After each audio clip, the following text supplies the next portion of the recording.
I'm selling an e-bike with the trailer. It's a 52 volt, 21 amp hour battery.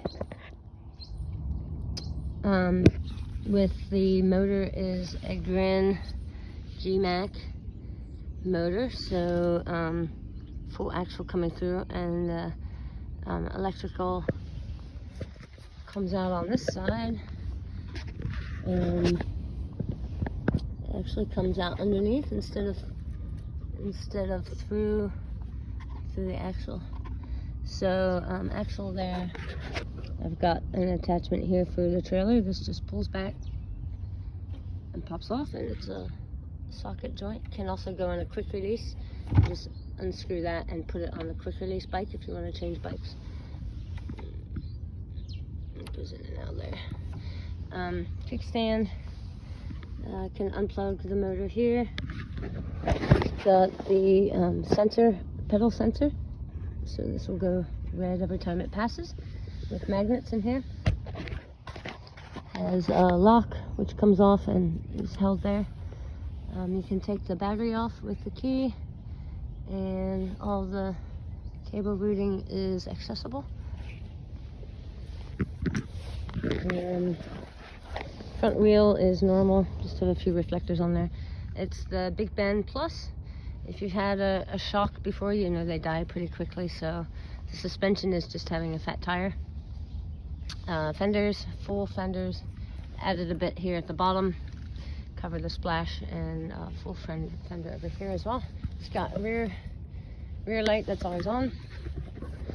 Front light is super bright, and it's got a high beam and low beam mode, so turning on, it's the orange button. It does a good little flash. And then here is on button, and if you look here, it's hard to tell, but when it's blue, that's high beam. Low beam, high beam. So oh sorry, off, low beam, high beam. Electric brake here, so actually when you start to squeeze this even just a little bit, see, it actuates here. It actually does regenerative braking, so it collects back into the battery, which is great if you don't want to change your brakes very often. Beyond that little squeeze, you can squeeze more, and it, you know, you can activate the actual brakes. But if you just want to brake using the motor and collect that back, then you squeeze the whole way. This one's just a normal brake. And we've got the throttle here.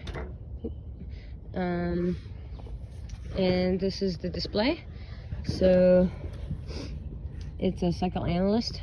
So it gives you the battery. This is a bit off because of I only ever charge it to, it's not off, but I only ever charge it to 80%, so it will last a lot longer. So you can kind of see here, but basically once you get down to about 47, this is your volts left in the battery. That's when you want to think about going to start charging it. I've done, this says 953 kilometers, but I've done another 1,000 on top of that. And this is how many watts you're giving. This is as you pedal, this will go up and down, showing that you're pedaling. And this is your speed, and I've got it actually at half in case anyone wants to pull me over and ask about the speed. So also you've got up and down. So if you go up, just pushing this up here, it shows different things on your display, and you can customize all of that. Sorry, the up, yeah, there it flips back and forth, but the up, it shows you how many watts. So if you want to get 600 watts of boost, 700, 800, I maxed it at 800, but you can go as much as you want. This is completely programmable, so it comes with a manual. And then if you want to reduce how much boost you get, you can go down to 0 and just go pedal power. Yeah, and then you can go this M is the modes. So you can go through the different modes to program things, how many watt hours, watts per kilometer, how much regens. You can change that. If you don't want to go through this button, you can also scroll through using this left and right. 2% regen. I also have it set up when you squeeze the brake, when the regen is activated. If you want to increase the regen, as you're squeezing the brake, you push the throttle, and it's as if you're, you know, tightening the brakes more, but then it all goes into regenerative, so you're not using any of the brake pad. The idea is that you'll never have to change your brake pads again, and you get free energy back. It gives you your max speed, average speed. That's not average speed. You have to look through the manual. I've not looked through some of these. Ah, here it is. Total kilometers, just under 2,000 I've done on this bike. So it's pretty new-ish bike. I think it's 2 years old. Yeah, and I guess I'll set it up so you can see the throttle in motion. So I'm just gonna lift it up and show you the throttle. So look.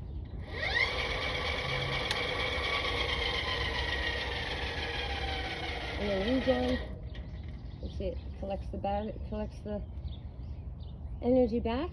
If you look at the main screen, I'm gonna just lift it up and hit the throttle. So it gets your speed on there. Again, I said that's half. So I've got this setting up, and then as you brake, it will show how much you're collecting back. You can change the settings as much as you want, and I've got this set up so it goes around 45 kilometers per hour, but you can set it up to go, I've gotten it up to 65, but I got a bit scared, so that's about the fastest I've gone. It is a steel frame, so it's quite flexible, so that's where the cush is. It's got a full rack, quite a beefy one. I've probably put at least, I don't know, I've probably had 30k, maybe 35k on there, kg. So it's a Phillips, quite a nice rack, made in Christchurch, I believe, and just mounts at all the usual spots. So there's no funky attachments, everything mounts in solidly. For the trailer, and these are 28, the wheels, 28 by 2.0, so 28-inch wheels, or, you know, 29-inch tire will fit. These are 26-inch, so it's made of decking wood, so it's treated. I put this little flag on there so people would see me, especially at a red light, but you can completely pull that out. This box comes out completely if you want, or you can leave it in there. I use it to fill up my LPG bottle, so I've put a cushion in here, some straps, and a spare tube just in case. But you could take that out. I just put that in there for a bit more stability, but honestly the thing carries so much. And another trick is, if you want to pick up pallets, so I often go through and pick up pallets and cut them at home for firewood, you can use these hooks here and, you know, put the pallets on top of this, so it actually clears the wheel, so you can carry a bunch of pallets on there. I think I had 4 on there as my max, but yeah, the key is this arm here connects directly to the left side of the bike. So yeah, if you buy it, I'll put normal pedals on. I just have this clipless on there. But yeah, it's pretty robust. It's got the comfortable grips. Yeah, throttle's right there, light. It's one gear up here. It's a massive one, so you can actually pedal even while you're going fast. You're not like a hamster or a circus clown. And that go, that's I think is a 52 tooth, and then back here is a 9-speed cassette, so super cheap to replace if need be. I think that one on there is actually pretty new, and yeah, so, and if you're a little bit, yeah, it's a little bit shorter, let me just, that's the height, the standover height.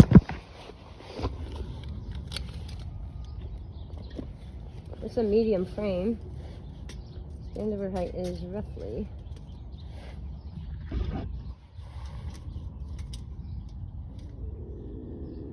71 centimeters there. It goes up to 74 centimeters. So if you measure at your crotch how long your legs are, if it's 74 or higher, you'll be able to stand over that, and it'll be a good size. Nice long handlebars. I'll probably take this saddle with me and put a nice brown one in. That looks pretty cool. Yeah, so I'm leaving the country, which is why I'm selling it. And it's gonna be sad because this has been a replacement for my car. Yeah, so I'll be happy if it goes to someone who's gonna use it quite a bit. I even put a little chain guard on here so the chain doesn't hop off if going at speed over bumps. All right, thanks for looking.